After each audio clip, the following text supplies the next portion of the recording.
Classification of elements and periodicity in properties. ये हमारी NCERT का यूनिट 3 है। अगर आप केमिस्ट्री को सच में समझना चाहते हैं तो इस चैप्टर को समझना सबसे ज्यादा जरूरी है। मशहूर साइंटिस्ट ग्लेन टी सीबॉग ने एक बार कहा था कि पीरियोडिक टेबल पूरी केमिस्ट्री में, चाहे थ्योरी हो या प्रैक्टिस, सबसे ज्यादा इंपॉर्टेंट कॉन्सेप्ट है। ये स्टूडेंट्स को हर दिन पढ़ने में मदद करती है, रिसर्चर्स को नए रास्ते दिखाती है और पूरी केमिस्ट्री को एक छोटे और साफ तरीके में ऑर्गेनाइज कर देती है। ये कोई ऐसी वैसी या रैंडम चीज नहीं है, बल्कि केमिकल एलिमेंट्स एक फिक्स्ड पैटर्न और ट्रेंड्स दिखाते हैं और आपस में फैमिलीज की तरह जुड़े होते हैं।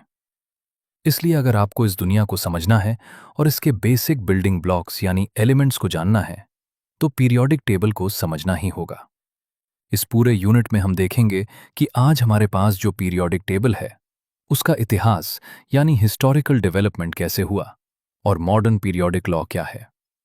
हम ये भी समझेंगे कि एलिमेंट्स का ये क्लासिफिकेशन उनके एटम्स के इलेक्ट्रॉनिक कॉन्फ़िगरेशन से कैसे जुड़ा हुआ है और आखिर में एलिमेंट्स के फिजिकल और केमिकल प्रॉपर्टीज में कौन कौन से पीरियोडिक ट्रेंड्स देखने को मिलते हैं। तो चलिए सबसे पहले सेक्शन 3.1 से शुरू करते हैं। Why do we need to classify elements, यानी हमें एलिमेंट्स को क्लासिफाई करने की जरूरत ही क्यों पड़ी। हम सब जानते हैं कि एलिमेंट्स ही हर तरह के मैटर के बेसिक यूनिट्स होते हैं। अगर हम पीछे मुड़कर देखें तो साल 1800 तक हमें सिर्फ 31 एलिमेंट्स के बारे में पता था, लेकिन साल 1865 तक आते आते पहले से दुगने से भी ज्यादा यानी 63 एलिमेंट्स ढूंढे जा चुके थे। और अगर हम आज की बात करें तो अभी तक 114 एलिमेंट्स के बारे में पता चल चुका है, जिसमें से कुछ अभी हाल ही में डिस्कवर हुए हैं और वो मैन मेड यानी आर्टिफिशियली बनाए गए हैं। अब नए एलिमेंट्स को लेबोरेटरी में बनाने की कोशिश लगातार चल रही है। जब इतनी बड़ी संख्या में एलिमेंट्स हमारे सामने हों तो उन सभी एलिमेंट्स की केमिस्ट्री और उनसे बनने वाले ढेरों कंपाउंड्स को एक एक करके अलग अलग पढ़ना लगभग नामुमकिन हो जाता है। इस दिक्कत को दूर करने के लिए साइंटिस्ट ने एक ऐसा सिस्टमैटिक तरीका ढूंढना शुरू किया जिससे वो एलिमेंट्स को उनके प्रॉपर्टीज के हिसाब से ऑर्गेनाइज कर सकें।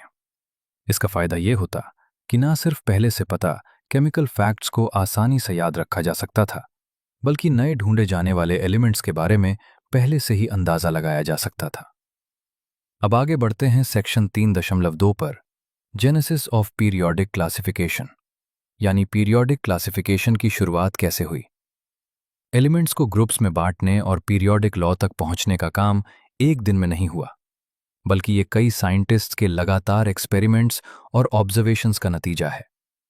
सबसे पहले साल 1800 के शुरुआत में एक जर्मन केमिस्ट जोहान डोबेरेनर ने एलिमेंट्स के प्रॉपर्टीज में ट्रेंड्स देखने की कोशिश की। साल 1829 तक उन्होंने नोटिस किया कि 3-3 एलिमेंट्स के कुछ ऐसे ग्रुप्स हैं जिनकी फिजिकल और केमिकल प्रॉपर्टीज आपस में काफी मिलती जुलती हैं।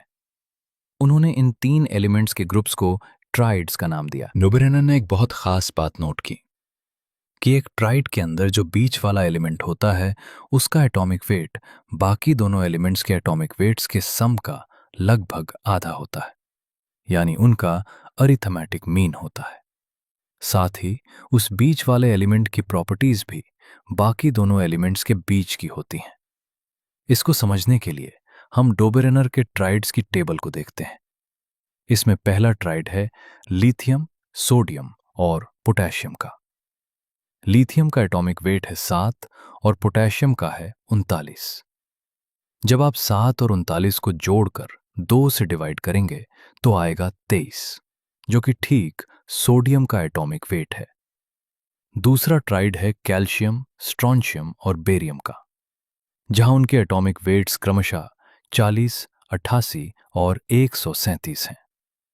तीसरी फैमिली है क्लोरीन, ब्रोमीन और आयोडीन की, जिनकी एटॉमिक वेट्स 35.5, 80 और 127 हैं। हालांकि डोबेरेनर का यह लॉ ऑफ ट्राइड्स सिर्फ कुछ ही एलिमेंट्स पर सही बैठता था, इसलिए बाकी लोगों ने इसको एक इत्तेफाक या कोइंसिडेंस मानकर छोड़ दिया। इसके बाद एलिमेंट्स को क्लासिफाई करने का अगला बड़ा कोशिश एक फ्रेंच जियोलॉजिस्ट AEB डी चांकोर्टिस ने साल 1862 में किया। उन्होंने एलिमेंट्स को उनके बढ़ते हुए एटॉमिक वेट्स के ऑर्डर में अरेंज किया और एलिमेंट्स की एक सिलिंड्रिकल टेबल बनाई जिससे वो प्रॉपर्टीज के पीरियोडिक रेपिटेशन को दिखा सकें। लेकिन उनकी इस खोज पर भी लोगों का ज्यादा ध्यान नहीं गया। इसके बाद साल 1865 में एक English chemist John Alexander Newlands ने एक नया नियम दिया जिसे लॉ ऑफ ऑक्टेव्स कहा जाता है। उन्होंने एलिमेंट्स को उनके बढ़ते हुए एटॉमिक वेट्स के हिसाब से अरेंज किया और नोटिस किया कि हर 8वां एलिमेंट पहले एलिमेंट जैसी प्रॉपर्टीज दिखाता है, बिल्कुल वैसे ही जैसे संगीत यानी म्यूजिक में सारे गामा के 8वें सुर में पहला सुर दोहराया जाता है। न्यूलैंड्स के इस लॉ ऑफ ऑक्टेव्स को समझने के लिए हम उनकी टेबल देखते हैं।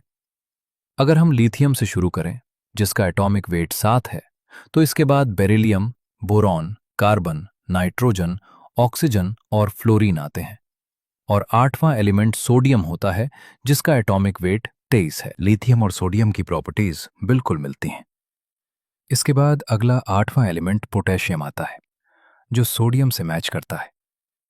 मैग्नीशियम कैल्शियम से मैच करता है, लेकिन न्यूलैंड्स का ये लॉ ऑफ ऑक्टेव्स सिर्फ कैल्शियम तक के एलिमेंट्स के लिए ही सही साबित हो रहा था।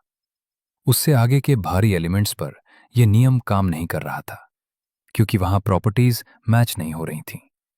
हालांकि उस समय उनके इस काम को तुरंत बड़ा एक्सेप्टेंस नहीं मिला, लेकिन बाद में उनके इस काम के लिए उन्हें साल 1887 में रॉयल सोसाइटी लंदन द्वारा डेवी मेडल से सम्मानित किया गया।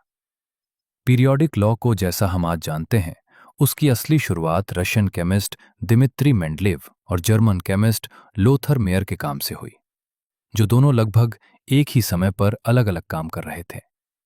साल 1869 में दोनों ने बताया कि अगर एलिमेंट्स को उनके बढ़ते हुए एटॉमिक वेट्स के ऑर्डर में अरेंज किया जाए तो एक फिक्स्ड इंटरवल के बाद उनके फिजिकल और केमिकल प्रॉपर्टीज में सिमिलैरिटीज दिखने लगती हैं। लोथर मेयर ने फिजिकल प्रॉपर्टीज जैसे कि एटॉमिक वॉल्यूम, मेल्टिंग पॉइंट और बॉइलिंग पॉइंट को उनके एटॉमिक वेट्स के खिलाफ प्लॉट किया और एक पीरियोडिक ग्राफ पाया जो एक फिक्स्ड पैटर्न को बार बार रिपीट कर रहा था। न्यूलैंड्स के मुकाबले लोथर मेयर ने नोटिस किया कि इस हैरान करने वाले पैटर्न की लंबाई बदलती रहती है।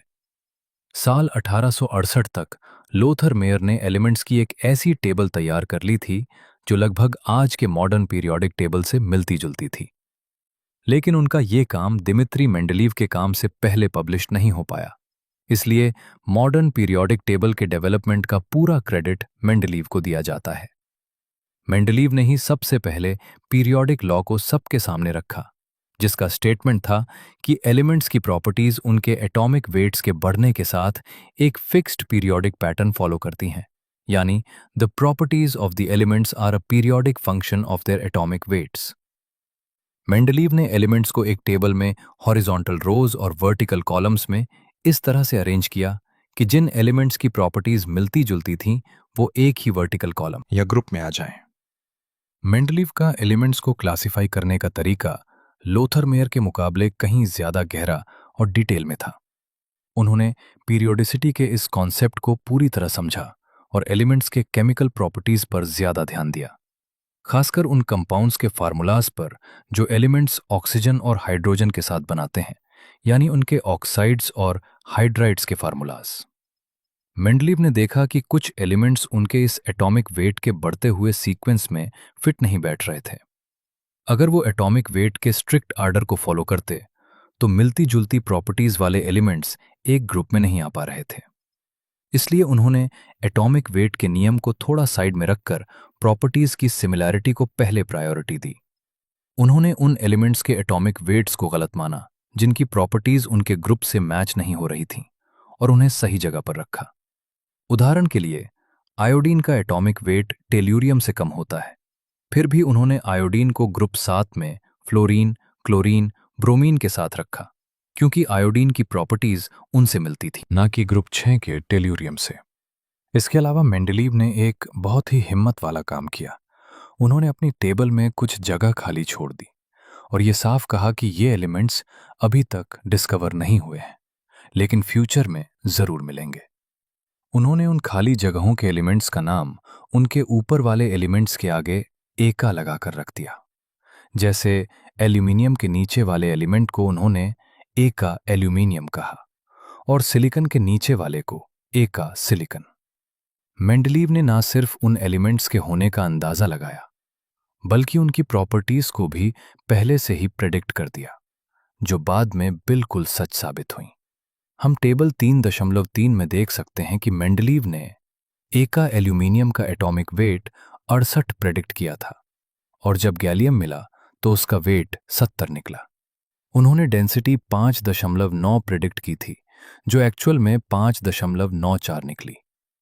ऑक्साइड का फार्मूला उन्होंने E2O3 बताया था, जो Ga2O3 बना, और फ्लोराइड का फार्मूला ECl3 बताया था, जो GaCl3 बना। ठीक इसी तरह एका सिलिकॉन के लिए उन्होंने जो प्रेडिक्शंस किए थे वो बाद में डिस्कवर हुए जर्मेनियम से बिल्कुल मैच कर गए।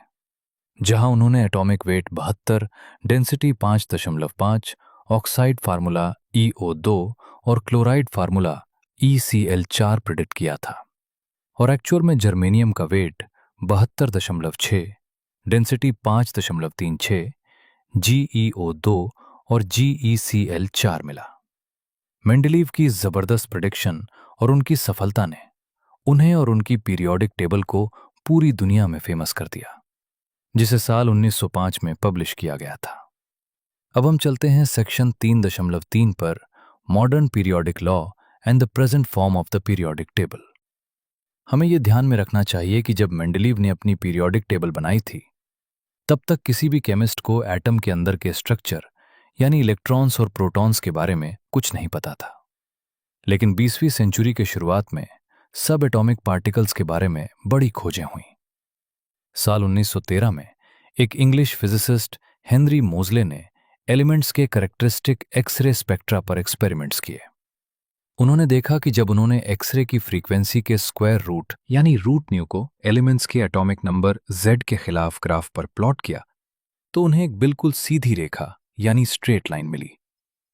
लेकिन जब उन्होंने वही ग्राफ एटॉमिक मास के खिलाफ बनाया, तो वो सीधी लाइन नहीं थी। इससे मोजले ने यह प्रूव किया कि किसी भी एलिमेंट की सबसे फंडामेंटल प्रॉपर्टी उसका एटॉमिक नंबर होता है, ना कि उसका एटॉमिक मास। इस वजह से मेंडलीव के पीरियोडिक लॉ में बदलाव करना पड़ा और तब निकल कर आया मॉडर्न पीरियोडिक लॉ, जिसका स्टेटमेंट है कि एलिमेंट्स की फिजिकल और केमिकल प्रॉपर्टीज उनके एटॉमिक नंबर्स के पीरियोडिक फंक्शन होती हैं, यानी the physical and chemical properties of the elements are periodic functions of their atomic numbers. इस नियम के आते ही एलिमेंट्स के क्लासिफिकेशन का पूरा नजरिया बदल गया। एटॉमिक नंबर का मतलब होता है न्यूक्लियस के अंदर का पॉजिटिव चार्ज यानी प्रोटॉन्स की संख्या, या फिर एक न्यूट्रल एटम में इलेक्ट्रॉन्स की संख्या। इसके बाद यह समझना बहुत आसान हो गया कि एलिमेंट्स के इलेक्ट्रॉनिक कॉन्फ़िगरेशन में बदलाव होने की वजह से ही उनकी प्रॉपर्टीज में पीरियोडिसिटी यानी एक फिक्स्ड इंटरवल के बाद रेपिटेशन देखने को मिलता है। वक्त के साथ पीरियोडिक टेबल के कई रूप सामने आए, जिनमें से कुछ केमिकल रिएक्शंस और वैलेंस पर फोकस करते हैं, तो कुछ इलेक्ट्रॉन्स के कॉन्फ़िगरेशन पर। आज के समय में जो सबसे कन्वीनियंट और सबसे ज्यादा यूज होने वाला रूप है, उसे हम long form of the periodic table कहते हैं। इस टेबल में जो हॉरिजॉन्टल रोज हैं उन्हें हम पीरियड्स कहते हैं, और जो वर्टिकल कॉलम्स हैं उन्हें ग्रुप्स या फैमिलीज कहते हैं। जिन एलिमेंट्स का आउटर इलेक्ट्रॉनिक कॉन्फ़िगरेशन एक जैसा होता है, उन्हें एक ही वर्टिकल कॉलम में रखा जाता है। IUPAC यानी international union of pure and applied chemistry के रिकमेंडेशन के हिसाब से अब इन ग्रुप्स को पहले के IA, 7A जैसी पुरानी नोटेशंस को हटाकर सीधे 1 से लेकर 18 तक नंबर दिया गया है। इस पूरे लॉन्ग फॉर्म पीरियोडिक टेबल में कुल मिलाकर 7 पीरियड्स होते हैं। पीरियड का नंबर उस पीरियड में मौजूद एलिमेंट्स के सबसे बड़े प्रिंसिपल क्वांटम नंबर n को दिखाता है। पहले पीरियड में सिर्फ 2 एलिमेंट्स होते हैं। इसके बाद के पीरियड्स में क्रमशः 8, 8, 18, 18 और 32 एलिमेंट्स होते हैं। 7th पीरियड अभी इनकम्प्लीट है, और अगर क्वांटम नंबर्स के हिसाब से देखा जाए तो इसमें थ्योरेटिकल मैक्सिमम 32 एलिमेंट्स हो सकते हैं। इस टेबल में एलिमेंट्स के फ्लो को बनाए रखने के लिए 6th और 7th पीरियड्स के 14 एलिमेंट्स को, जिन्हें लैंथेनॉइड्स और एक्टिनॉइड्स कहते हैं, नीचे अलग पैनल्स में रखा गया है ताकि टेबल का स्ट्रक्चर खराब ना हो। अब आते हैं सेक्शन 3.4 पर, जिसका नाम है nomenclature of elements with atomic numbers greater than 100, यानी उन एलिमेंट्स का नामकरण जिनका एटॉमिक नंबर 100 से ज्यादा है। पहले के समय में किसी नए एलिमेंट का नाम रखना उसके डिस्कवरर का हक होता था और IUPAC उसे अप्रूव करती थी। लेकिन कुछ समय पहले इसमें कंट्रोवर्सी होने लगी, क्योंकि नए एलिमेंट्स इतने अनस्टेबल होते हैं कि वो सिर्फ थोड़ी मात्रा में ही बनते हैं, और उनकी डिस्कवरी के क्लेम पर अलग अलग देश के साइंटिस्ट्स के बीच में विवाद होने लगा था। नीचे एक फुटनोट में ग्लेन टी सीबॉर्ग के बारे में बताया गया है कि उन्होंने 20वीं सेंचुरी के बीच में प्लूटोनियम और 94 से 102 तक के ट्रांस यूरेनियम एलिमेंट्स की खोज की थी, जिसके लिए उन्हें 1951 में नोबेल प्राइज मिला था, और उनके सम्मान में एलिमेंट 106 का नाम सीबॉर्गियम SG रखा गया है। अब बात करते हैं कि जिन एलिमेंट्स का एटॉमिक नंबर 100 से ज्यादा होता है, उनका नाम रखने में क्या दिक्कतें आती हैं। असल में ऐसे एलिमेंट्स के सिर्फ कुछ ही एटम्स लैब में बन पाते हैं, और इनके सिंथेसिस और कैरेक्टराइजेशन के लिए बहुत ही महंगे और सोफिस्टिकेटेड इक्विपमेंट्स की जरूरत होती है। यही वजह है कि दुनिया की सिर्फ कुछ ही लेबोरेटरीज में यह काम एक कॉम्पिटिटिव स्पिरिट के साथ किया जाता है। कभी कभी साइंटिस्ट्स नए एलिमेंट का पूरा रिलायबल डाटा इकट्ठा करने से पहले ही उसकी डिस्कवरी का दावा करने के लिए उतावले हो जाते हैं। उदाहरण के लिए, अमेरिकन और सोवियत दोनों देशों के साइंटिस्ट ने एलिमेंट 104 की खोज का दावा कर दिया था।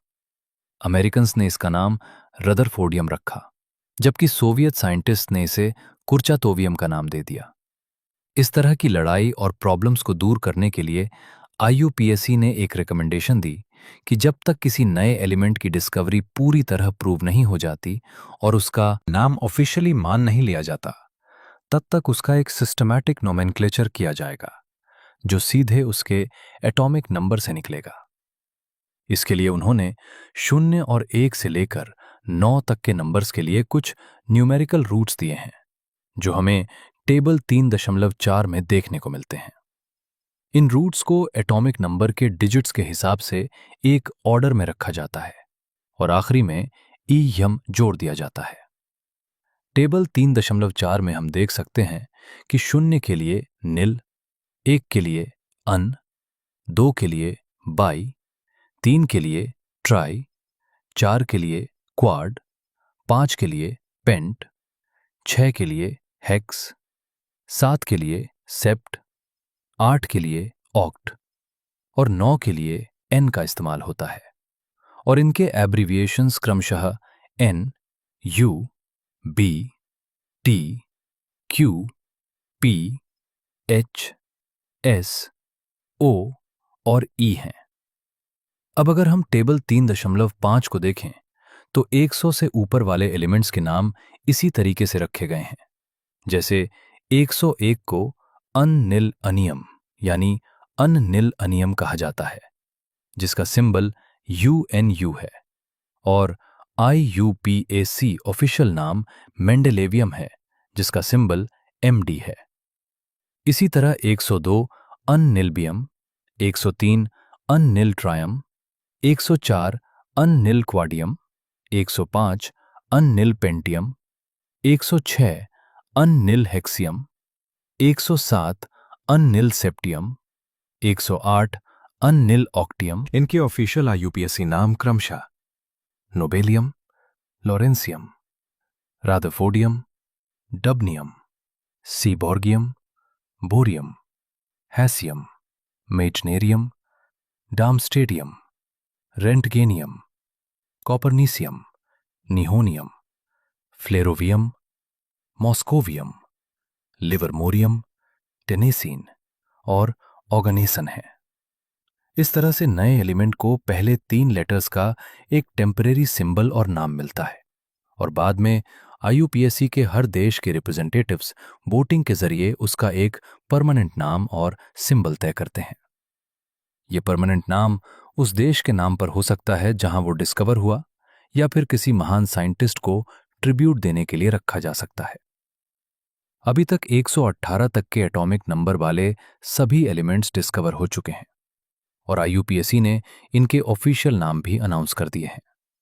अब अगर हम प्रॉब्लम 3.1 को देखें तो इसमें पूछा गया है कि एटॉमिक नंबर 120 वाले एलिमेंट का आईयूपीएसी नाम और सिंबल क्या होगा। इसका सॉल्यूशन बहुत सिंपल है।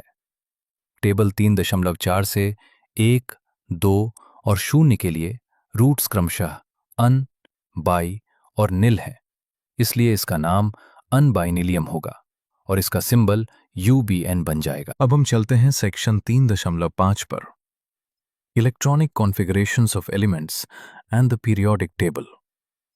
पिछले यूनिट में हमने पढ़ा था कि किसी एटम में इलेक्ट्रॉन को 4 क्वांटम नंबर्स के सेट से डिफाइन किया जाता है, जहां प्रिंसिपल क्वांटम नंबर n सबसे मुख्य एनर्जी लेवल को बताता है, जिसे हम शेल कहते हैं।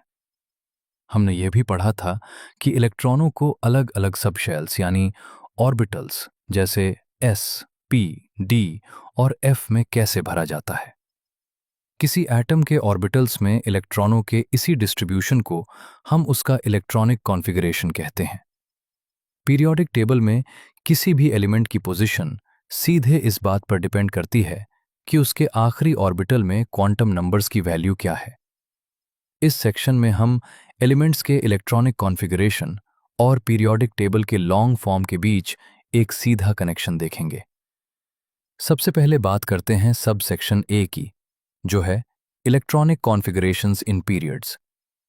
पीरियड का नंबर सीधे तौर पर उसके सबसे बाहरी या वैलेंस शेल के प्रिंसिपल क्वांटम नंबर n की वैल्यू को इंडिकेट करता है। दूसरे शब्दों में कहें तो पीरियोडिक टेबल में हर अगला पीरियड एक नए और उससे हायर प्रिंसिपल एनर्जी लेवल जैसे n बराबर 1, n बराबर 2 के भरने के साथ जुड़ा होता है। हम आसानी से देख सकते हैं कि किसी भी पीरियड में एलिमेंट्स की संख्या उस एनर्जी लेवल में अवेलेबल एटॉमिक ऑर्बिटल्स की संख्या से ठीक 2 गुनी होती है। पहला पीरियड यानी n बराबर 1 सबसे लोवेस्ट लेवल यानी 1s से शुरू होता है, इसलिए इसमें सिर्फ 2 एलिमेंट्स होते हैं, हाइड्रोजन जिसका कॉन्फ़िगरेशन 1s1 है और हीलियम जिसका कॉन्फ़िगरेशन 1s2 है, और इसके साथ ही पहला शेल यानी k शेल कंप्लीट हो जाता है। दूसरा पीरियड n बराबर 2 लिथियम से शुरू होता है और तीसरा इलेक्ट्रॉन 2s ऑर्बिटल में एंटर करता है। इसके अगला एलिमेंट बेरिलियम है जिसके पास 4 इलेक्ट्रॉन होते हैं और उसका इलेक्ट्रॉनिक कॉन्फ़िगरेशन 1s2 2s2 होता है। इसके अगले एलिमेंट बोरॉन से 2p ऑर्बिटल्स भरना शुरू होते हैं और यह तब तक चलता है जब तक नियॉन पर आकर l शेल पूरी तरह भर नहीं जाता, जिसका कॉन्फ़िगरेशन 2s2 2p6 होता है। इस तरह दूसरे पीरियड में टोटल 8 एलिमेंट्स होते हैं। तीसरा पीरियड यानी n बराबर 3 सोडियम से शुरू होता है और आने वाला नया इलेक्ट्रॉन 3s ऑर्बिटल में जाता है। इसके बाद 3s और 3p ऑर्बिटल्स के लगातार भरने से सोडियम से लेकर आर्गन तक 8 एलिमेंट्स का यह तीसरा पीरियड बनता है। चौथा पीरियड n बराबर 4 पोटेशियम से शुरू होता है और नया इलेक्ट्रॉन 4s ऑर्बिटल को भरता है। अब यहां ध्यान देने वाली बात यह है कि 4p ऑर्बिटल के भरने से पहले 3d ऑर्बिटल्स का भरना एनर्जेटिकली ज्यादा फेवरेबल होता है, इसलिए यहां हमें 3d ट्रांजिशन सीरीज देखने को मिलती है। यह सीरीज स्कैंडियम यानी Z बराबर 21 से शुरू होती है, जिसका इलेक्ट्रॉनिक कॉन्फ़िगरेशन 3d14s2 है और 3d ऑर्बिटल्स जिंक यानी Z बराबर 30 पर जाकर पूरी तरह भर जाते हैं, जिसका कॉन्फ़िगरेशन 3d10 होता है। इसके बाद चौथा पीरियड 4p ऑर्बिटल्स के भरने के साथ क्रिप्टन पर जाकर खत्म होता है और इस तरह चौथे पीरियड में टोटल 18 एलिमेंट्स होते हैं। पांचवां पीरियड यानी n बराबर 5 रुबिडियम से शुरू होता है, जो बिल्कुल चौथे पीरियड जैसा ही है, और इसमें इट्रियम यानी Z बराबर 39 से शुरू होने वाली 4d ट्रांजिशन सीरीज शामिल है और यह पीरियड क्रेनॉन पर 5d ऑर्बिटल्स के भरने के साथ खत्म होता है। छठा पीरियड यानी n बराबर 6 में 32 एलिमेंट्स होते हैं, जहां इलेक्ट्रॉन्स क्रमशः 6s, 4f, 5d और 6p ऑर्बिटल्स में भरते हैं। इसमें 4f ऑर्बिटल्स का भरना सीरियम यानी Z बराबर 58 से शुरू होता है और ल्यूटेशियम यानी Z बराबर 71 पर खत्म होता है, जिसे हम 4f इनर ट्रांजिशन सीरीज या लैंथेनॉइड सीरीज कहते हैं। सातवां पीरियड यानी n बराबर 7 भी बिल्कुल छठे पीरियड जैसा ही है, जहां 7s, 5f, 6d और 7p ऑर्बिटल्स लगातार भरते हैं और इसमें ज्यादातर man made radio active elements शामिल हैं। यह पीरियड एक्टीनियम यानी Z बराबर 89 के बाद 5f ऑर्बिटल्स के भरने के साथ शुरू होता है, जिसे 5f इनर ट्रांजिशन सीरीज या एक्टिनॉइड सीरीज कहा जाता है। 4f और 5f इनर ट्रांजिशन सीरीज के एलिमेंट्स को पीरियोडिक टेबल में नीचे अलग से रखा गया है ताकि इसकी सिमेट्री और क्लासिफिकेशन का प्रिंसिपल बना रहे और सिमिलर प्रॉपर्टीज वाले एलिमेंट्स एक ही कॉलम में रहें। अब अगर हम प्रॉब्लम 3.2 को देखें तो इसमें पूछा गया है कि आप पीरियोडिक टेबल के 5वें पीरियड में 18 एलिमेंट्स होने को कैसे जस्टिफाई करेंगे। इसका सॉल्यूशन ये है कि जब n बराबर 5 होता है तो L की वैल्यूज 0, 1, 2, 3 हो सकती हैं। एनर्जी के बढ़ते हुए ऑर्डर के हिसाब से अवेलेबल ऑर्बिटल्स का सीक्वेंस 5s, 4d और 5p होता है। यहां टोटल ऑर्बिटल्स की संख्या 9 होती है। चूंकि एक ऑर्बिटल में मैक्सिमम 2 इलेक्ट्रॉन्स आ सकते हैं, इसलिए 9 ऑर्बिटल्स में मैक्सिमम 18 इलेक्ट्रॉन्स समा सकते हैं। यही वजह है कि 5वें पीरियड में 18 एलिमेंट्स होते हैं। अब बात करते हैं सबसेक्शन बी की, जो है ग्रुप वाइज इलेक्ट्रॉनिक कॉन्फ़िगरेशंस। एक ही वर्टिकल कॉलम या ग्रुप में आने वाले एलिमेंट्स का वैलेंस शेल इलेक्ट्रॉनिक कॉन्फ़िगरेशन एक जैसा हो दो है, यानी उनके आउटर ऑर्बिटल्स में इलेक्ट्रॉनों की संख्या सेम होती है और इसी वजह से उनकी प्रॉपर्टीज भी सिमिलर होती हैं। उदाहरण के लिए, ग्रुप 1 के एलिमेंट्स यानी अल्कली मेटल्स का वैलेंस शेल कॉन्फ़िगरेशन हमेशा NS1 होता है, जैसा कि हम टेबल में देख सकते हैं। लिथियम का हीलियम 2s1, सोडियम का नियॉन 3s1, पोटेशियम का आर्गन 4s1, रुबिडियम का क्रिप्टन 5s1, सीजियम का क्रेनॉन 6s1 और फ्रांसियम का रेडॉन 7s1 होता है। इससे यह साफ हो जाता है कि किसी एलिमेंट की प्रॉपर्टीज उसके एटॉमिक नंबर पर डिपेंड करती हैं, ना कि उसके रिलेटिव एटॉमिक मास पर। अब बढ़ते हैं सेक्शन 3.6 पर, जो है electronic configurations and types of elements S, P, D, F blocks. Aufbau principle और एटम्स का इलेक्ट्रॉनिक कॉन्फ़िगरेशन ही पीरियोडिक क्लासिफिकेशन का असली थियोरेटिकल फाउंडेशन है। पीरियोडिक टेबल के वर्टिकल कॉलम्स मिलकर जो ग्रुप्स बनाते हैं, वो सिमिलर केमिकल बिहेवियर दिखाते हैं, क्योंकि उनका आउटर इलेक्ट्रॉनिक कॉन्फ़िगरेशन सेम होता है। इलेक्ट्रॉन्स किस तरह के एटॉमिक ऑर्बिटल्स में भरे जा रहे हैं, इस बेसिस पर हम एलिमेंट्स को 4 ब्लॉक्स में क्लासिफाई कर सकते हैं, जो हैं S block, P block, D block और F ब्लॉक। हालांकि इसमें 2 एक्सेप्शंस यानी अपवाद देखने को मिलते हैं।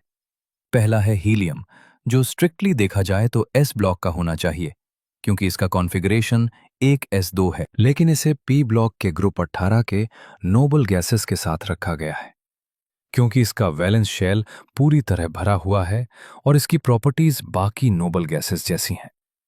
दूसरा एक्सेप्शन है हाइड्रोजन, जिसके पास सिर्फ एक s इलेक्ट्रॉन है, इसलिए इसे ग्रुप 1 के एल्कली मेटल्स के साथ रखा जा सकता है, लेकिन ये एक इलेक्ट्रॉन गेन करके नोबल गैस कॉन्फ़िगरेशन भी पा सकता है, जिससे इसका बिहेवियर ग्रुप 17 के हेलोजन फैमिली जैसा हो जाता है। क्योंकि ये एक स्पेशल केस है, इसलिए हाइड्रोजन को पीरियोडिक टेबल में सबसे ऊपर बिल्कुल अलग जगह दी गई है। चलिए अब इन चारों ब्लॉक्स के सेलिएंट फीचर्स को शॉर्ट में समझते हैं, जिसमें सबसे पहले आता है section 3.6.1 the S block elements. Group 1 यानी एल्कली मेटल्स और ग्रुप 2 यानी एल्कलाइन अर्थ मेटल्स, जिनका आउटर मोस्ट इलेक्ट्रॉनिक कॉन्फ़िगरेशन क्रमशः NS1 और NS2 होता है, S ब्लॉक एलिमेंट्स कहलाते हैं।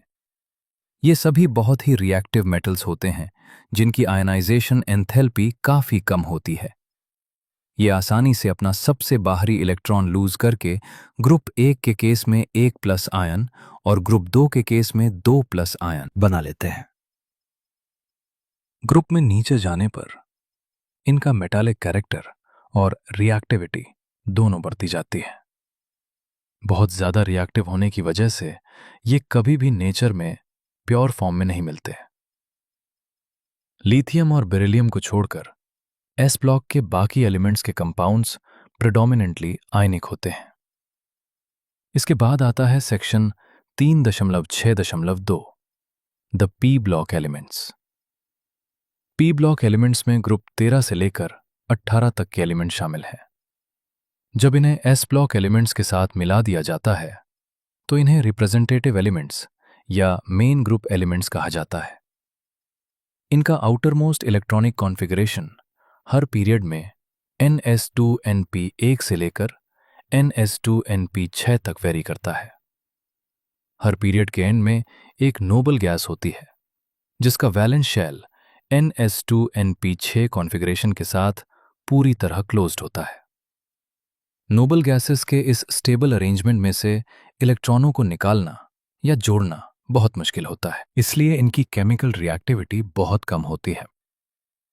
नोबल गैस फैमिली से ठीक पहले नॉन मेटल्स के दो बहुत ही इंपॉर्टेंट ग्रुप्स आते हैं जो हैं हेलोजेंस यानी ग्रुप 17 और चाल्कोजेंस यानी ग्रुप 16। इन दोनों ग्रुप्स के एलिमेंट्स की इलेक्ट्रॉन गेन एंथैल्पी बहुत ज्यादा नेगेटिव होती है और ये आसानी से क्रमशः 1 या 2 इलेक्ट्रॉन गेन करके stable noble gas configurations achieve कर लेते हैं। पीरियोडिक टेबल में लेफ्ट से राइट जाने पर नॉन मेटालिक कैरेक्टर बढ़ता है और ग्रुप में नीचे जाने पर मेटालिक कैरेक्टर बढ़ता जाता है। अब बात करते हैं सेक्शन 3.6 डिजाइन मतलब 3 की, जो है the D block elements, transition elements. ये पीरियोडिक टेबल के बीच में ग्रुप 3 से लेकर 12 तक के एलिमेंट्स होते हैं। इनका कैरेक्टरिस्टिक फीचर ये है कि इनमें इनर डी ऑर्बिटल्स इलेक्ट्रॉनों से भरते हैं, इसीलिए इन्हें डी ब्लॉक एलिमेंट्स कहा जाता है। इनका general outer electronic configuration n-1d में 1 से 10 और ns में 0 से 2 तक होता है, सिवाय पैलेडियम के जिसका कॉन्फ़िगरेशन 4d 10-5s 0 होता है। ये सभी मेटल्स होते हैं जो ज्यादातर कलर्ड आयंस बनाते हैं, वेरिएबल वैलेंस यानी ऑक्सीडेशन स्टेट्स शो करते हैं, पैरामैग्नेटिज्म दिखाते हैं और अक्सर कैटलिस्ट के तौर पर यूज किए जाते हैं। हालांकि जिंक, कैडमियम और मरकरी जिनका कॉन्फ़िगरेशन n-1d 10ns2 होता है, वो ट्रांजिशन एलिमेंट्स की ज्यादातर प्रॉपर्टीज शो नहीं करते। एक तरह से ये D block elements S block के हाली रिएक्टिव मेटल्स और ग्रुप 13 और 14 के कम रिएक्टिव एलिमेंट्स के बीच एक ब्रिज यानी पुल का काम करते हैं और इसी वजह से इन्हें ट्रांजिशन एलिमेंट्स का नाम दिया गया है। आखिर में आता है section 3.6.4 the F block elements, inner transition elements. Periodic table के सबसे नीचे जो 2 रोज दी गई हैं उन्हें लैंथेनॉइड्स यानी सीरियम Z बराबर 58 से ल्यूटेशियम Z बराबर 71 और एक्टिनॉइड्स यानी थोरियम Z बराबर 90 से लॉरेंसियम Z बराबर 103 कहा जाता है। इनका कैरेक्टरिस्टिक फीचर इनका आउटर इलेक्ट्रॉनिक कॉन्फ़िगरेशन है जो n-2f में 1 से 14, n-1d में 0 से 1 और ns2 होता है। चूंकि इनमें आखिरी इलेक्ट्रॉन f ऑर्बिटल में जाता है, इसलिए इन दोनों सीरीज को इनर ट्रांजिशन एलिमेंट्स या एफ ब्लॉक एलिमेंट्स कहते हैं। ये सभी मेटल्स होते हैं और हर सीरीज के अंदर एलिमेंट्स की प्रॉपर्टीज आपस में काफी सिमिलर होती हैं। शुरुआती एक्टिनॉइड्स की केमिस्ट्री काफी कॉम्प्लिकेटेड होती है क्योंकि उनके पास कई सारी ऑक्सीडेशन स्टेट्स पॉसिबल होती हैं। इसके अलावा एक्टिनॉइड एलिमेंट्स रेडियो एक्टिव होते हैं और इनमें से कई एलिमेंट्स को लैब्स में सिर्फ नैनोग्राम या उससे भी कम क्वांटिटी में न्यूक्लियर रिएक्शंस के जरिए बनाया गया है, इसलिए इनकी केमिस्ट्री को पूरी तरह स्टडी नहीं किया जा सका है। यूरेनियम के बाद आने वाले सभी एलिमेंट्स को ट्रांस यूरेनियम एलिमेंट्स कहा जाता है। अब शुरू करते हैं section 3.6.5 metals, non metals and metalloids. Periodic table को एस, पी, डी और एफ ब्लॉक्स में बांटने के अलावा हम एलिमेंट्स को उनकी प्रॉपर्टीज के बेसिस पर मेटल्स और नॉन मेटल्स में भी क्लासिफाई कर सकते हैं। जितने भी जाने माने एलिमेंट्स हैं उनमें से 78% से ज्यादा मेटल्स हैं और ये पीरियोडिक टेबल के लेफ्ट साइड में दिखाई देते हैं। मेटल्स आमतौर पर रूम टेम्परेचर पर सॉलिड होते हैं, बस मरकरी इसका एक एक्सेप्शन है। गैलियम और सीजियम का मेल्टिंग पॉइंट भी बहुत कम होता है, जो क्रमशः 303 केल्विन और 302 केल्विन है। मेटल्स का मेल्टिंग और बॉइलिंग पॉइंट जनरली हाई होता है और ये हीट और इलेक्ट्रिसिटी के अच्छे कंडक्टर्स होते हैं। ये मैलिएबल होते हैं, यानी इन्हें पीट कर पतली शीट्स में बदला जा सकता है, और डक्टाइल भी होते हैं, यानी इनके तार खींचे जा सकते हैं। इसके opposite non metals periodic table के टॉप राइट हैंड साइड पर मिलते हैं। असल में एक हॉरिजॉन्टल रो में चलने पर एलिमेंट्स की प्रॉपर्टी लेफ्ट में मेटालिक से राइट में नॉन मेटालिक की तरफ बदलती है। नॉन मेटल्स रूम टेम्परेचर पर आमतौर पर सॉलिड्स या गैसेस होते हैं और इनका मेल्टिंग और बॉइलिंग पॉइंट कम होता है, जिसमें बोरॉन और कार्बन एक्सेप्शंस हैं। ये हीट और इलेक्ट्रिसिटी के पुअर कंडक्टर्स होते हैं। ज्यादातर नॉन मेटालिक सॉलिड्स ब्रिटल यानी भुरभुरे होते हैं और ये ना तो मैलिएबल होते हैं और ना ही डक्टाइल। जब हम किसी ग्रुप में नीचे जाते हैं तो एलिमेंट्स का मेटालिक कैरेक्टर बढ़ता है, जबकि लेफ्ट से राइट जाने पर नॉन मेटालिक कैरेक्टर बढ़ता है।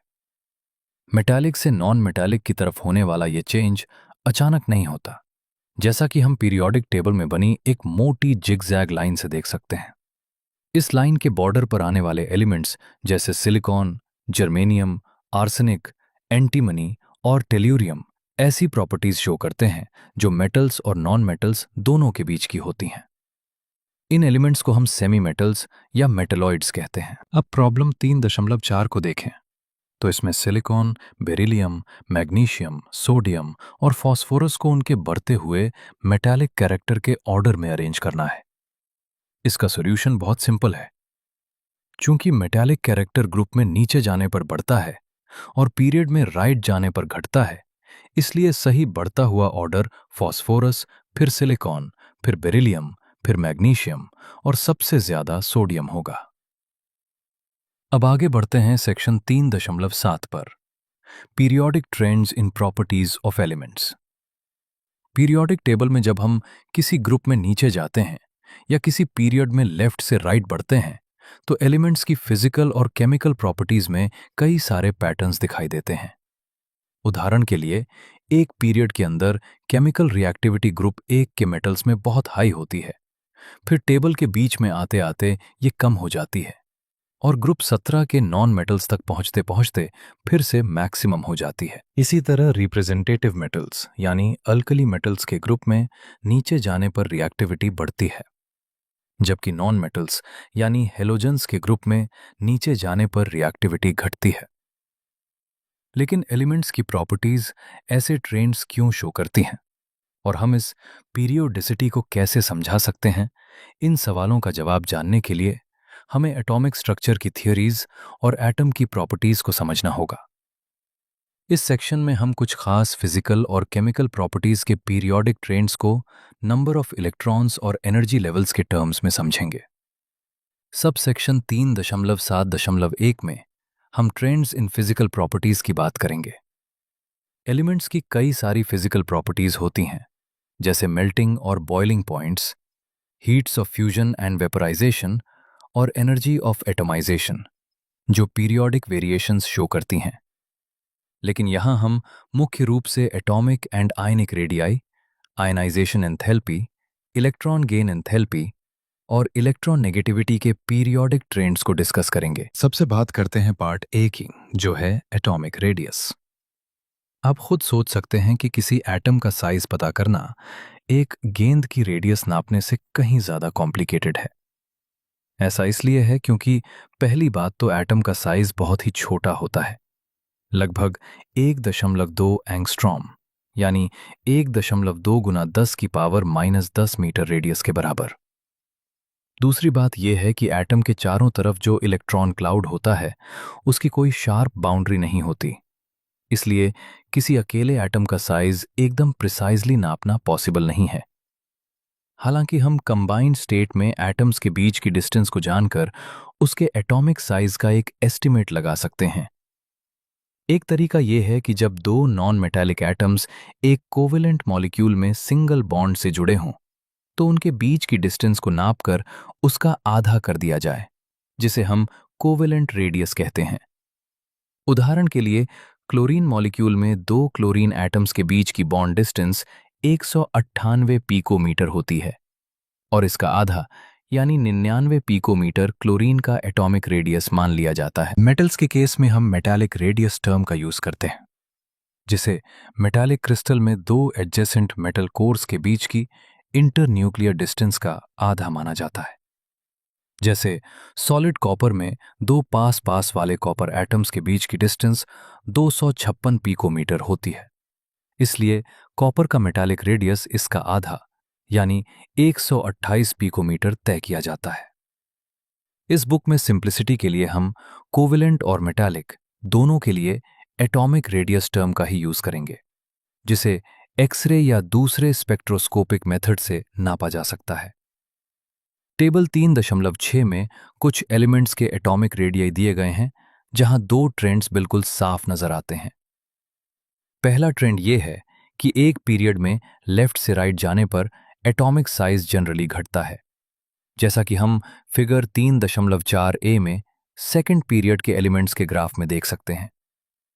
ऐसा इसलिए होता है क्योंकि एक ही पीरियड में outer electrons same valence shell में ही रहते हैं, लेकिन एटॉमिक नंबर बढ़ने के साथ साथ न्यूक्लियस पर पॉजिटिव चार्ज बढ़ता जाता है, जिससे न्यूक्लियस इलेक्ट्रॉन्स को अपनी तरफ ज्यादा तेजी से अट्रैक्ट करता है और साइज छोटा हो जाता है। दूसरा ट्रेंड यह है कि किसी वर्टिकल कॉलम या फैमिली में ऊपर से नीचे जाने पर एटॉमिक रेडियस रेगुलरली बढ़ता है, जैसा कि फिगर 3.4 में एल्कली मेटल्स और हेलोजेंस के ग्राफ में दिखाया गया है। ऐसा इसलिए होता है क्योंकि नीचे जाने पर प्रिंसिपल क्वांटम नंबर यानी n की वैल्यू बढ़ती जाती है और नए एनर्जी लेवल्स जुड़ते जाते हैं, जिससे वैलेंस इलेक्ट्रॉन्स न्यूक्लियस से दूर होते जाते हैं। हालांकि अंदर के भरे हुए शेल्स न्यूक्लियस के अट्रैक्शन को बाहर के इलेक्ट्रॉन्स तक पूरा नहीं पहुंचने देते, जिसे शील्डिंग इफेक्ट कहते हैं, लेकिन फिर भी नए शेल्स के जुड़ने का इफेक्ट इतना ज्यादा होता है कि एटम का साइज बढ़ जाता है। ध्यान देने वाली बात यह है कि यहां नोबल गैसेस के एटॉमिक रेडियो को कंसिडर नहीं किया गया है, क्योंकि वे मोनोएटॉमिक होती हैं और उनकी non bonded van der Waals radii की वैल्यूज बहुत बड़ी होती हैं, जिन्हें दूसरों की कोवेलेंट रेडिया से डायरेक्ट कंपेयर नहीं किया जाना चाहिए। अब आते हैं पार्ट बी पर, जो है आयनिक रेडियस। किसी एटम में से इलेक्ट्रॉन के बाहर निकलने पर केटायन बनता है, जबकि इलेक्ट्रॉन के गेन होने से एनायन बनता है। आयनिक क्रिस्टल्स में केटायंस और एनायंस के बीच की डिस्टेंस को नापकर हम उनकी आयनिक रेडियाई का एस्टिमेट लगा सकते हैं। जनरली आयनिक रेडियाई का ट्रेंड भी बिल्कुल एटॉमिक रेडियाई जैसा ही होता है। एक केटायन हमेशा अपने पेरेंट एटम से साइज में छोटा होता है, क्योंकि उसमें इलेक्ट्रॉन्स कम हो जाते हैं, लेकिन न्यूक्लियर चार्ज उतना ही रहता है, जिससे न्यूक्लियस बाकी बचे इलेक्ट्रॉन्स को ज्यादा तेजी से खींचता है।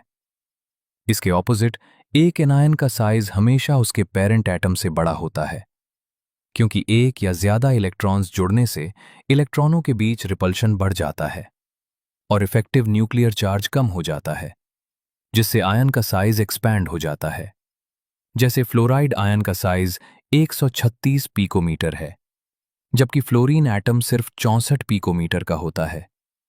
वहीं सोडियम एटम 186 पिकोमीटर का होता है, लेकिन सोडियम प्लस आयन सिर्फ 95 पिकोमीटर का रह जाता है। जब हमें कुछ ऐसे एटम्स और आयन्स मिलते हैं जिनमें इलेक्ट्रॉन्स की संख्या बिल्कुल सेम होती है, तो उन्हें हम आइसो इलेक्ट्रॉनिक स्पीशीज कहते हैं।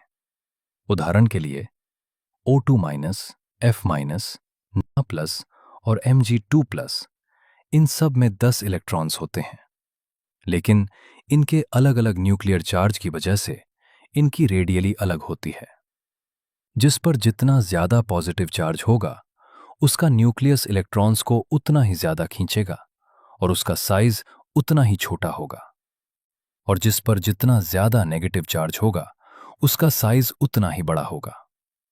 अब प्रॉब्लम 3.5 को देखें तो इसमें मैग्नीशियम, मैग्नीशियम 2+, एल्यूमिनियम और एल्यूमिनियम 3+ में से सबसे बड़ा और सबसे छोटा साइज पहचानना है। इसका सॉल्यूशन ये है कि पीरियड में आगे जाने पर एटॉमिक साइज घटता है और कैटायन अपने पेरेंट एटम से छोटा होता है। साथ ही आइसो इलेक्ट्रॉनिक स्पीशीज में ज्यादा पॉजिटिव चार्ज वाले का साइज छोटा होता है। इसलिए सबसे बड़ा साइज मैग्नीशियम का होगा और सबसे छोटा साइज एल्यूमिनियम 3+ का होगा। अब शुरू करते हैं पार्ट सी, जो है आयनाइजेशन एंथैल्पी। किसी एलिमेंट के इलेक्ट्रॉन लूज करने की टेंडेंसी को हम क्वांटिटेटिवली आयनाइजेशन एंथैल्पी से नापते हैं। ये वो मिनिमम एनर्जी होती है जो किसी आइसोलेटेड गैसियस एटम के ग्राउंड स्टेट में से उसके सबसे ढीले बंधे हुए इलेक्ट्रॉन को बाहर निकालने के लिए जरूरी होती है। दूसरे शब्दों में कहें तो एलिमेंट एक्स के लिए पहली आयनाइजेशन एंथैल्पी को हम इक्वेशन 3.1 यानी एक्स गैस से एक्स प्लस गैस और एक इलेक्ट्रॉन निकलने के चेंज से डिफाइन करते हैं। इसे किलो जूल पर मोल की यूनिट में एक्सप्रेस किया जाता है। इसके बाद उस पॉजिटिव आयन में से दूसरे सबसे लूजली बाउंड इलेक्ट्रॉन को निकालने के लिए जो एनर्जी चाहिए उसे सेकेंड आयनाइजेशन एंथैल्पी कहते हैं, जिसे इक्वेशन 3.2 यानी x प्लस गैस से x2 प्लस गैस और इलेक्ट्रॉन निकलने से दिखाया जाता है। चूंकि एटम में से इलेक्ट्रॉन निकालने के लिए हमेशा एनर्जी देनी पड़ती है, इसलिए आयनाइजेशन एंथैल्पी हमेशा पॉजिटिव होती है। सेकंड, आयनाइजेशन एंथैल्पी की वैल्यू हमेशा फर्स्ट आयनाइजेशन एंथैल्पी से ज्यादा होगी, क्योंकि एक पॉजिटिवली चार्ज्ड आयन में से इलेक्ट्रॉन को खींचना एक न्यूट्रल एटम के कंपैरिजन में बहुत ज्यादा मुश्किल होता है। इसी तरह थर्ड आयनाइजेशन एंथैल्पी सेकंड से भी ज्यादा होगी। अगर सिर्फ आयनाइजेशन एंथैल्पी लिखा हो तो उसे फर्स्ट आयनाइजेशन एंथैल्पी ही समझा जाना चाहिए। फिगर 3.5 में एटॉमिक नंबर 60 तक के एलिमेंट्स की फर्स्ट आयनाइजेशन एंथैल्पी का ग्राफ प्लॉट किया गया है, जिसकी पीरियोडिसिटी बहुत ही शानदार है। आप देख सकते हैं कि ग्राफ में मैक्सिमा यानी सबसे ऊंची चोटियां नोबल गैसेस पर मिलती हैं, क्योंकि उनके पास पूरी तरह भरे हुए क्लोज्ड शेल और बहुत ही स्टेबल इलेक्ट्रॉनिक कॉन्फ़िगरेशन होते हैं। दूसरी तरफ मिनिमा यानी सबसे निचले पॉइंट्स एल्कली मेटल्स पर मिलते हैं, क्योंकि उनकी आयनाइजेशन एंथैल्पी बहुत कम होती है, जो उनकी हाई रिएक्टिविटी को सीधे तौर पर समझाता है। इसके अलावा आप दो साफ ट्रेंड्स नोटिस करेंगे। पहला ये कि एक पीरियड में लेफ्ट से राइट जाने पर आयनाइजेशन एंथैल्पी जनरली बढ़ती है, और दूसरा ये कि एक ग्रुप में नीचे जाने पर यह घटती है, जैसा कि फिगर 3.6a और 3.6b में सेकेंड पीरियड और एल्कली मेटल्स के ग्राफ से साफ पता चलता है। असल में आयनाइजेशन एंथैल्पी और एटॉमिक रेडियस आपस में बहुत क्लोज्ड प्रॉपर्टीज हैं। इन ट्रेंड्स को समझने के लिए हमें मुख्य रूप से दो फैक्टर्स देखने होंगे। पहला, न्यूक्लियस की तरफ इलेक्ट्रॉन्स का अट्रैक्शन, और दूसरा, इलेक्ट्रॉनों का आपस में होने वाला रिपल्शन।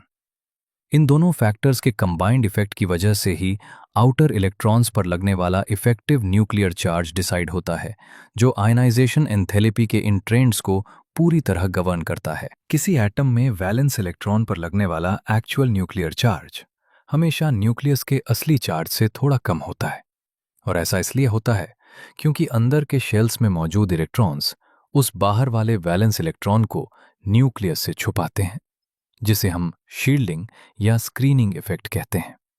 उदाहरण के लिए, लिथियम में 2 s इलेक्ट्रॉन को न्यूक्लियस के अट्रैक्शन से अंदर के 1 s इलेक्ट्रॉन्स बचाते हैं, जिसकी वजह से वैलेंस इलेक्ट्रॉन एक नेट पॉजिटिव चार्ज फील करता है, जो उसके असली चार्ज +3 से काफी कम होता है। जनरली शील्डिंग तब ज्यादा इफेक्टिव होती है जब अंदर के शेल्स के ऑर्बिटल्स पूरी तरह भरे होते हैं, जैसा कि हमें एल्कली मेटल्स के केस में देखने को मिलता है, जहां सबसे बाहरी सिंगल ns इलेक्ट्रॉन से ठीक पहले एक नोबल गैस इलेक्ट्रॉनिक कॉन्फ़िगरेशन मौजूद होता है।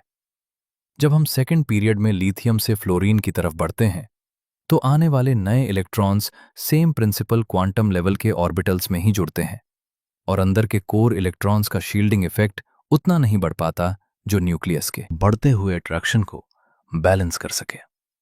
इसलिए एक पीरियड में आगे बढ़ने पर बढ़ता हुआ न्यूक्लियर चार्ज हमेशा शील्डिंग इफेक्ट पर हावी हो जाता है, जिसका रिजल्ट ये होता है कि सबसे बाहरी इलेक्ट्रॉन्स न्यूक्लियस से और ज्यादा मजबूती से बंध जाते हैं और पूरे पीरियड में आयनाइजेशन एंथैल्पी बढ़ती जाती है।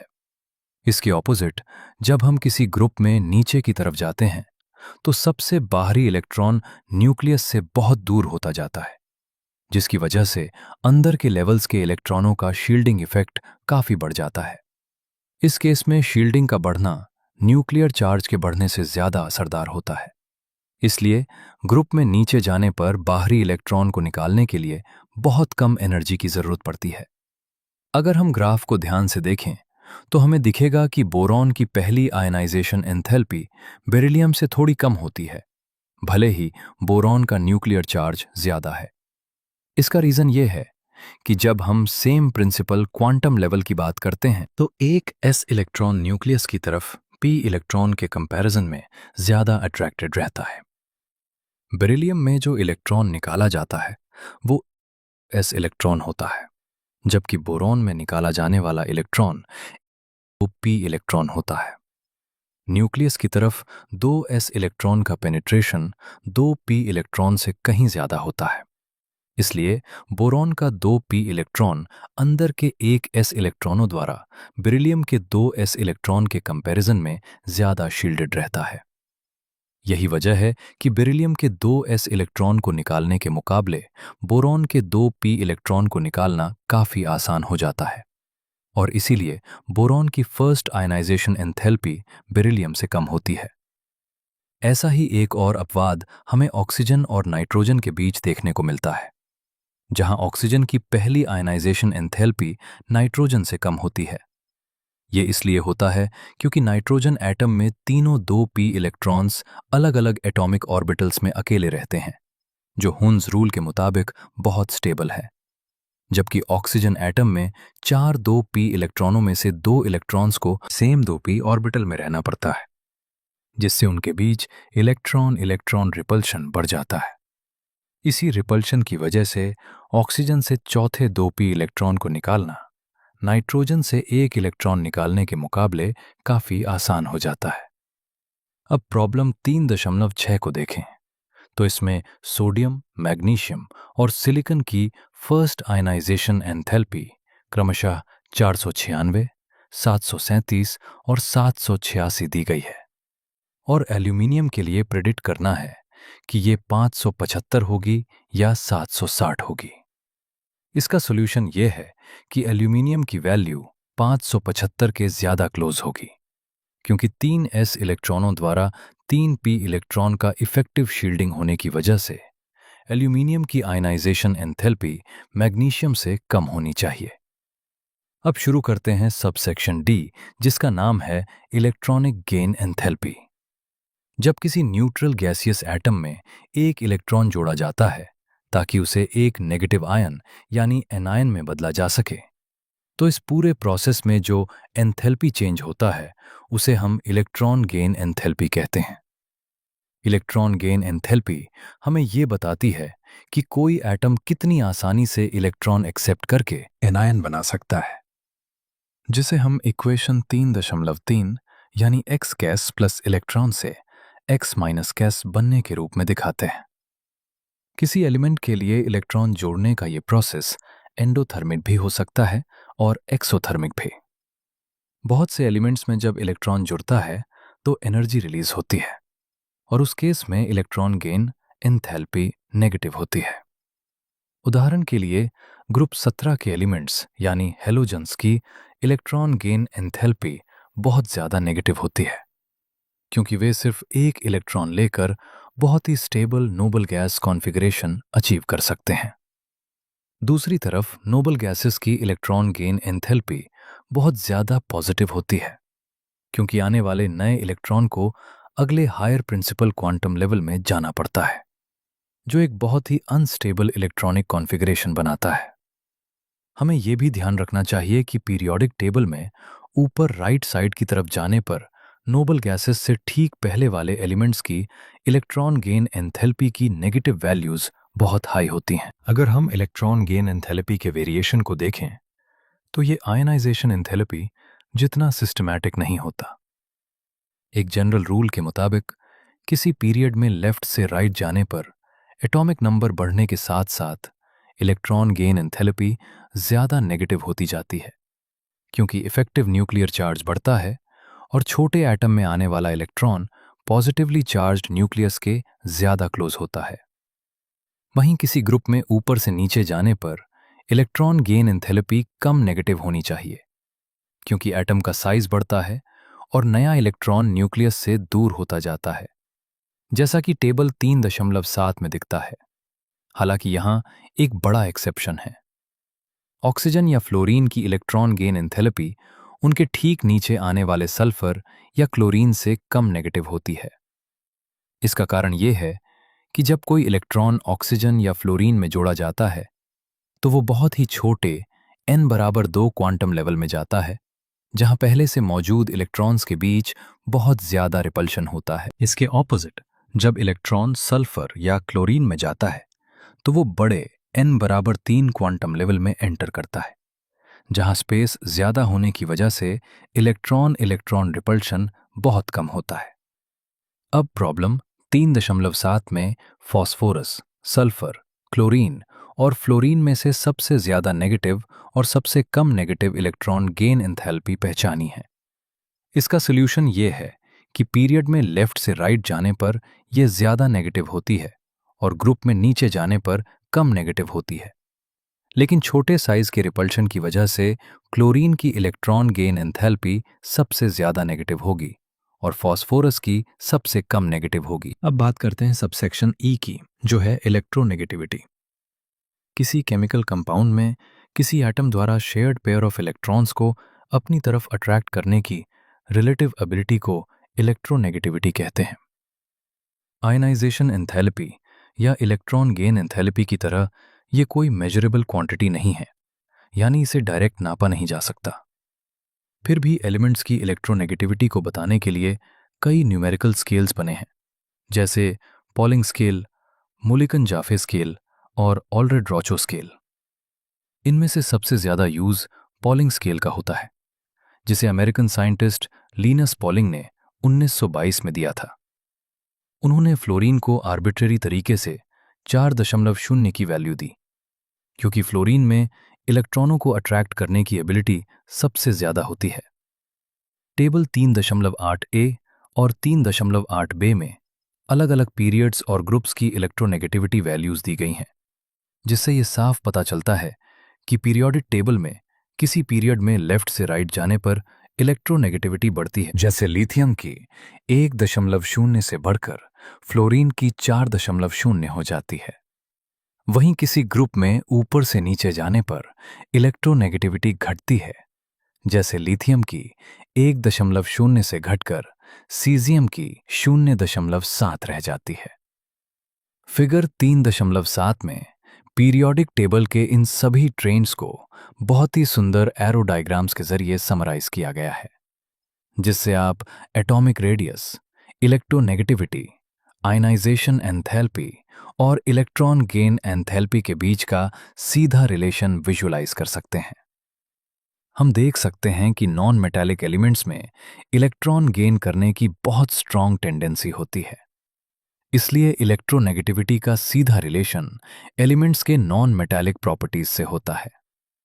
इसका मतलब यह है कि पीरियड में आगे बढ़ने पर नॉन मेटालिक कैरेक्टर बढ़ने के साथ इलेक्ट्रोनेगेटिविटी बढ़ती है और ग्रुप में नीचे जाने पर मेटालिक कैरेक्टर बढ़ने के साथ इलेक्ट्रोनेगेटिविटी घटती जाती है। अब आते हैं सेक्शन 3.7.2 पर, periodic trends in chemical properties. Elements की केमिकल प्रॉपर्टीज में दिखने वाले ज्यादातर ट्रेंड्स, जैसे diagonal relationship, inert pair effect और लेंथेनॉइड कॉन्ट्रैक्शन को हम आगे के यूनिट्स में डिटेल में पढ़ेंगे। इस सेक्शन में हम मुख्य रूप से वैलेंस स्टेट्स की पीरियोडिसिटी और सेकेंड पीरियड के एलिमेंट्स के अनोखे बिहेवियर को समझेंगे। सबसे पहले पार्ट ए यानी पीरियोडिसिटी ऑफ वैलेंस और ऑक्सीडेशन स्टेट्स की बात करते हैं। वैलेंस किसी एलिमेंट की सबसे इंपॉर्टेंट प्रॉपर्टी होती है जिसे उसके इलेक्ट्रॉनिक कॉन्फ़िगरेशन से समझा जा सकता है। रिप्रेजेंटेटिव एलिमेंट्स की वैलेंस आमतौर पर या तो उनके आउटर मोस्ट शेल में मौजूद इलेक्ट्रॉनों की संख्या के बराबर होती है या फिर 8 में से उन इलेक्ट्रॉनों की संख्या को घटाकर निकाली जाती है, जैसा कि नीचे दी गई टेबल में साफ दिखाया गया है कि ग्रुप 1 की वैलेंस 1 होती हॉज, ग्रुप 2 की 2, ग्रुप 13 की 3, ग्रुप 14 की 4। आजकल वैलेंस की जगह ऑक्सीडेशन स्टेट टर्म का ज्यादा यूज किया जाता है। अगर हम ऑक्सीजन के दो कंपाउंड्स OF2 और Na2O को देखें तो फ्लोरीन की इलेक्ट्रोनेगेटिविटी ऑक्सीजन से ज्यादा होने के कारण OF2 में फ्लोरीन की ऑक्सीडेशन स्टेट -1 और ऑक्सीजन की +2 होती है। वहीं सोडियम ऑक्साइड यानी Na2O में ऑक्सीजन ज्यादा इलेक्ट्रोनेगेटिव होने की वजह से -2 स्टेट में होता है और सोडियम +1 स्टेट में होता है। इस तरह किसी मॉलिक्यूल में दूसरे एटम्स की इलेक्ट्रोनेगेटिविटी को कंसिडर करके किसी एटम पर जो चार्ज आता है उसे ही उसकी ऑक्सीडेशन स्टेट कहा जाता है। अब लास्ट में प्रॉब्लम 3.8 को देखें तो इसमें पीरियोडिक टेबल का यूज करके सिलिकॉन और ब्रोमीन तथा एल्यूमिनियम और सल्फर से बनने वाले कंपाउंड्स के फॉर्मूले प्रेडिक्ट करने हैं। इसका सॉल्यूशन बहुत आसान है। सिलिकॉन ग्रुप 14 का है जिसकी वैलेंस 4 है और ब्रोमीन हेलोजन है जिसकी वैलेंस 1 है, इसलिए इनका कंपाउंड SiBr4 बनेगा। वहीं एल्यूमिनियम ग्रुप 13 का है जिसकी वैलेंस 3 है और सल्फर ग्रुप 16 का है जिसकी वैलेंस 2 है, इसलिए इनसे बनने वाले कंपाउंड का फॉर्मूला Al2S3 होगा। टेबल 3.9 में अलग अलग ग्रुप्स के एलिमेंट्स के हाइड्राइड्स और ऑक्साइड्स के फॉर्मूले दिए गए हैं जिससे उनकी वैलेंस का पीरियोडिक ट्रेंड साफ दिखाई देता है। पीरियोडिक टेबल में ऐसे बहुत से एलिमेंट्स हैं जो वेरिएबल वैलेंस यानी एक से ज्यादा वैलेंसी शो करते हैं और ये खास तौर पर ट्रांजिशन एलिमेंट्स और एक्टिनॉइड्स का कैरेक्टर होता है जिसे हम आगे की क्लासेस में डिटेल में पढ़ेंगे। अब शुरू करते हैं पार्ट बी जिसका नाम है anomalous properties of second period elements. प्रत्येक ग्रुप 1 के पहले एलिमेंट लिथियम, ग्रुप 2 के बेरिलियम और ग्रुप 13 से 17 के पहले एलिमेंट्स यानी बोरॉन से फ्लोरीन तक का बिहेवियर अपने ही ग्रुप के बाकी मेंबर्स से काफी अलग होता है। उदाहरण के लिए लिथियम बाकी अल्कली मेटल्स के ऑपोजिट और बेरिलियम बाकी अल्कलाइन अर्थ मेटल्स के ऑपोजिट ऐसे कंपाउंड्स बनाते हैं जिनमें कोवेलेंट कैरेक्टर बहुत ज्यादा होता है, जबकि उनके ग्रुप के बाकी मेंबर्स जनरली आयनिक कंपाउंड्स बनाते हैं। असल में लिथियम और बेरिलियम का ये बिहेवियर उनके अपने ग्रुप से ज्यादा अगले ग्रुप के सेकेंड एलिमेंट यानी क्रमशः मैग्नीशियम और एल्यूमिनियम से बहुत मैच करता है और पीरियोडिक प्रॉपर्टीज में दिखने वाली इसी तरह की सिमिलैरिटी को हम डायगोनल रिलेशनशिप कहते हैं। S और P ब्लॉक्स के इन पहले मेंबर्स का अपने ही ग्रुप के बाकी एलिमेंट से अलग केमिकल बिहेवियर शो करने के कई मेन रीजंस हैं, जैसे कि इनका बहुत छोटा साइज होना, इनका high charge by radius ratio होना और इनकी हाई इलेक्ट्रोनेगेटिविटी होना। इसके अलावा एक सबसे बड़ा डिफरेंस ये है कि इन पहले मेंबर्स के पास बॉन्डिंग के लिए केवल 4 वैलेंस ऑर्बिटल्स यानी 1,2s और 3,2p ऑर्बिटल्स ही अवेलेबल होते हैं, जबकि ग्रुप के सेकंड मेंबर्स के पास 9 वैलेंस ऑर्बिटल्स यानी 1,3s, 3,3p और 5,3d ऑर्बिटल्स होते हैं। इसी वजह से इन पहले मेंबर्स की मैक्सिमम कोवैलेंसी सिर्फ 4 हो सकती है, जैसे बोरॉन केवल Bf4- आयन ही बना सकता है, जबकि उनके ग्रुप के बाकी एलिमेंट्स अपनी वैलेंस शेल को एक्सपैंड करके 4 से ज्यादा इलेक्ट्रॉन पेयर्स को एकोमोडेट कर सकते हैं, जैसे एल्यूमिनियम Alf6 आयन बना लेता है।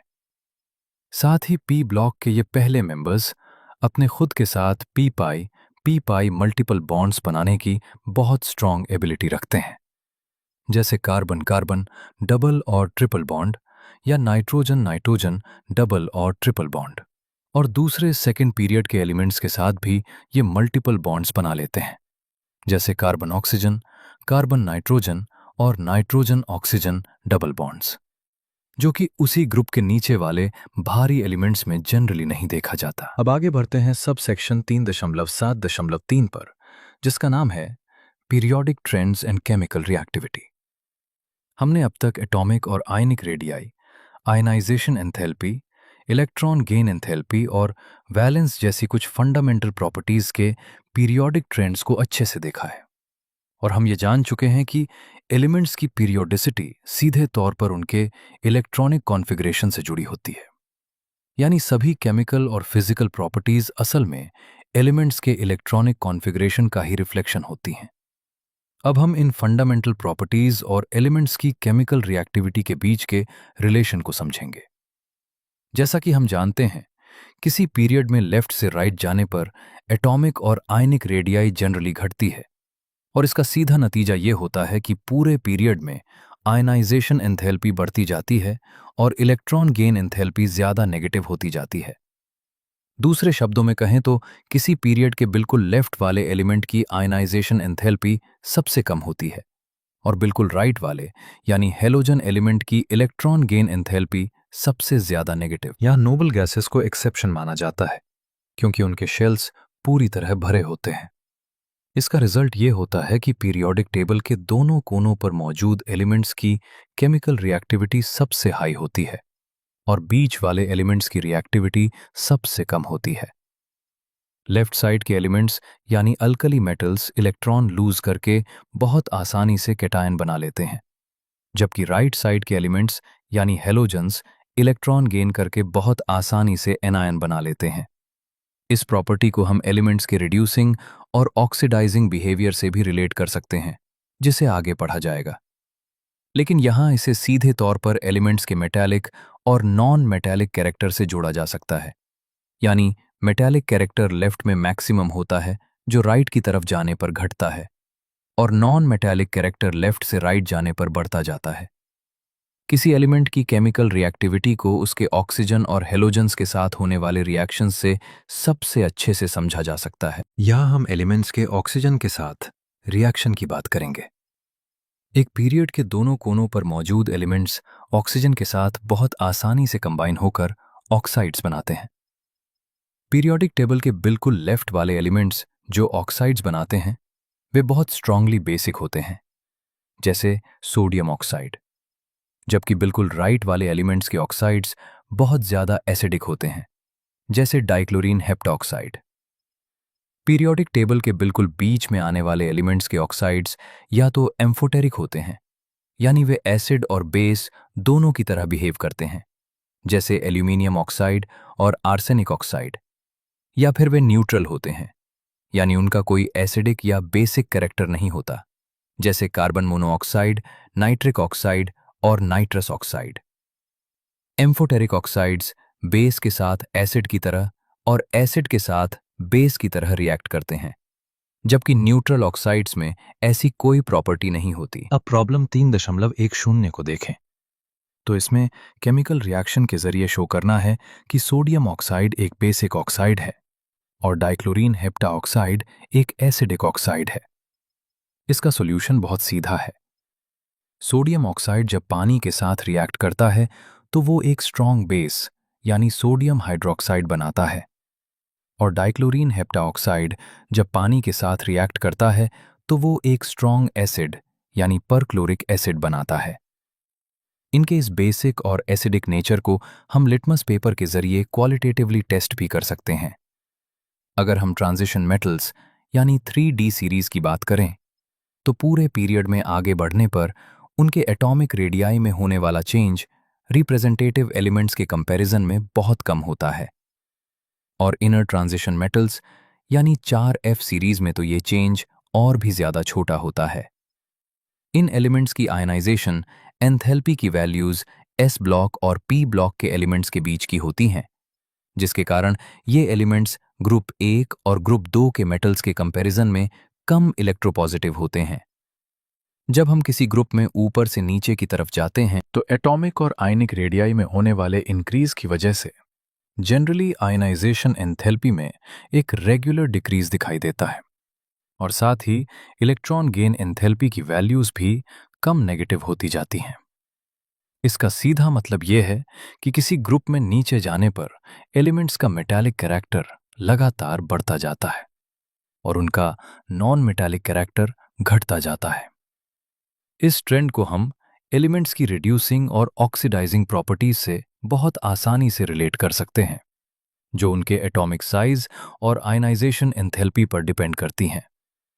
हालांकि ट्रांजिशन एलिमेंट्स के केस में हमें कभी-कभी इसके बिल्कुल ऑपोजिट ट्रेंड्स भी देखने को मिलते हैं, जिन्हें हम उनके एटॉमिक साइज और आयनाइजेशन एंथैल्पी के टर्म्स में आगे डिटेल में एक्सप्लेन करेंगे।